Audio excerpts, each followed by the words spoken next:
रानी एक आम मध्यम वर्गीय परिवार की मुखिया थी। वे अपने बेटे अमन और बहू अंकिता के साथ रहती थी। एक बेटी अंजलि थी जो कि शादी के बाद अमेरिका में बस गई थी। रानी जी के पति की मृत्यु बहुत पहले ही हो चुकी थी।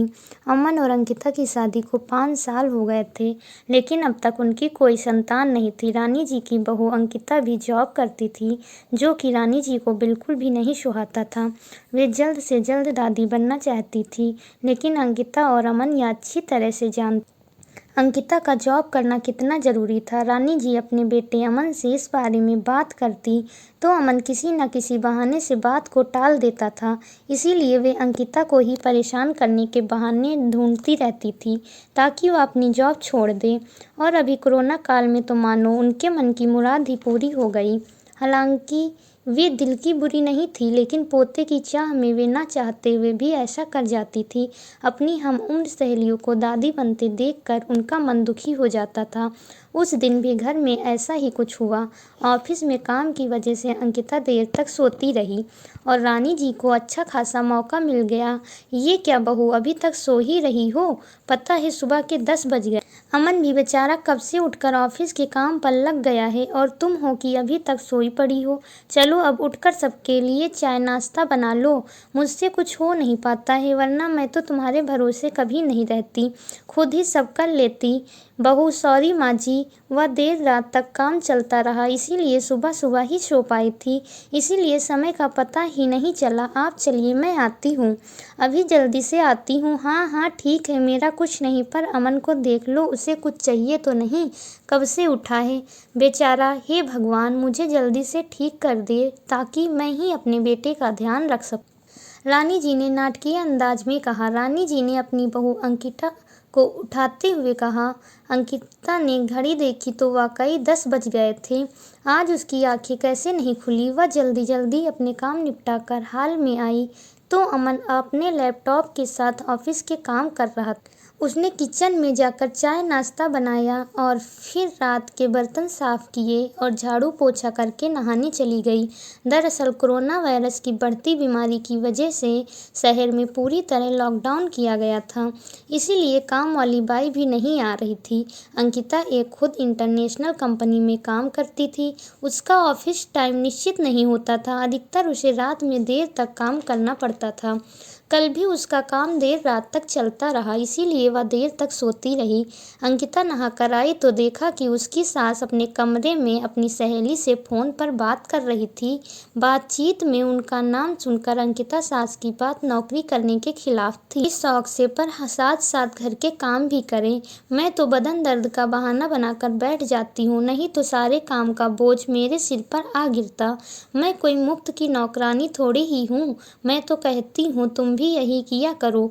सास की बात सुनकर अंकिता की वह जिस सास को बीमार समझकर उनकी दिन रात सेवा करती, उन्हें एक गिलास तक उठाने नहीं देती थी, सारा दिन घर का और रात को ऑफिस का काम करके थकान से चूर होकर भी उफ तक नहीं करती, उसका यह फल मिला है। उसे माना वे मेरी नौकरी के खिलाफ हैं, मगर यदि घर को किस्त की ज़रूरत नहीं होती, घर का किस्त नहीं भरना होता, तो मैं कभी नौकरी करती ही नहीं। अमन का बोझ कम करने के लिए ही तो वह नौकरी कर रही थी। खैर, अभी के मुश्किल समय में वह सास से किसी भी बात पर बहस नहीं करना चाहती जिससे घर का माहौल खराब हो, इसीलिए वह उनकी बात को नज़रअंदाज करके वहाँ से चली गई।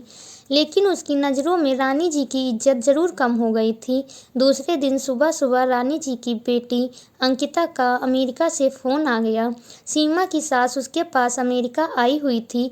आदत के अनुसार रानी जी ने जैसे ही सीमा की सास की बुराई करनी चाहिए, वैसे ही उनकी बेटी सीमा ने उन्हें डपट दिया। माँ, आप बिल्कुल भी माँ जी के बारे में अनाप शनाप नहीं। मुझे पता है आपके चक्कर में आकर मैंने उनके साथ कितना बुरा व्यवहार किया था, लेकिन आज मुझे उनकी कीमत पता चल गई है। तुम तो उनके यहाँ रहने पर भी उनके खिलाफ थी, मगर आज वे यहाँ नहीं आती तो माँ न जाने हमारा क्या हाल होता। तुम्हें तो पता ही है कि मेरा नौकरी कितना करना ज़रूरी है। कोरोना ने यहाँ भी ऐसा कहर ढाया है कि घर से ही सब करना पड़ रहा है। अंश का बेबी केयर सेंटर भी बंद है। मैं और राजेश पूरा टाइम बिजी रहते हैं। ऐसे में माँ जी ने अकेले ही अंश के साथ साथ पूरे घर का सारा काम संभाला हुआ है। मुझे कुछ भी नहीं करने देती हैं। अगर वे नहीं होती तो माँ हमारा क्या होता, यह सोचकर ही रोंगटे खड़े हो जाते हैं। सच में माँ वे कोई साधारण महिला नहीं हैं, बल्कि मेरे लिए तो भगवान के समान हैं। न अपमान करने के बावजूद। और सीमा रोने लगी। उसने फ़ोन काट दिया। सीमा की बात सुनकर रानी जी की भी आंखें भर आईं। उन्हें अपनी भूल का एहसास हो गया था। अंकिता ने वाकई उनका कितना ख्याल रखा है। उनकी कड़वी से कड़वी बात का भी बुरा नहीं माना है, उल्टे जवाब भी नहीं देती है। वाकई अभी का समय तो एक दूसरे का हौसला देने का है, सारे गिले शिकवे भुलाकर एक दूसरे की मदद करने का है। तो फिर वे स्वार्थ में कैसे अंधी हो गई थी, इतना कैसे गिर गई थी कि ऐसे मुश्किल समय में अपने ही परिवार की सहायता नहीं कर सकती। उन्होंने उसी समय अंकिता को बुलाकर उसके सिर पर प्यार से हाथ फेरते हुए कहा, अंकिता, आज से घर के सारे कामों की आधी जिम्मेदारी मेरी होगी। मैंने आज तक तुम्हें जो भी कहा उसके लिए मुझे माफ़ कर दो। मुझे अपनी गलतियों का एहसास हो गया है और मैं आगे बढ़कर तुमसे माफ़ी मांग रही हूँ। वाकई में माफ़ी मांगने से इंसान छोटा नहीं बल्कि बड़ा हो जाता है। कहानी अच्छी लगी हो तो प्लीज़ चैनल को सब्सक्राइब ज़रूर करिएगा और वीडियो को लाइक